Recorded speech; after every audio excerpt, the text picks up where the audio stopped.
లోకేష్ మాట్లాడతాడు. ఎన్డీడీబీ రిపోర్ట్లో 35వ పేజీలో జంతువుల కొవ్వు కలిసిందని ఉంది అని చెప్పి అశ్వత్థామ హతకుంజరహ అన్నట్టు అసలు విషయం దాచిపెట్టి మాట్లాడినాడు.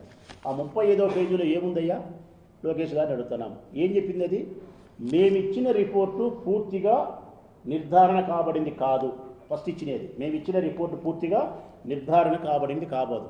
ఇది సాక్ష్యాలకు కోర్టుకు సమర్పించడానికి వీలు లేదు.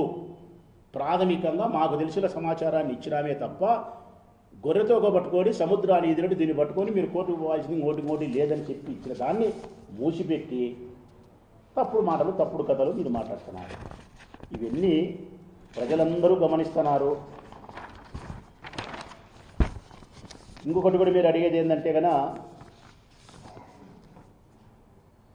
షార్ట్షీట్ 35లో నేను చెప్పినట్టు ఎన్డీడీబీ పాత రిపోర్టు ప్రస్తావించినారు. తదుపరి పేజీలోని ఎలాంటి జంతు కొవ్వు, గొడ్డు మాంసము, కొవ్వు, పంది కొవ్వు, ఫిష్ ఆయిల్, ఆనవాయిలు లేవని స్పష్టం చేశారు. దీన్ని దాచిపెట్టి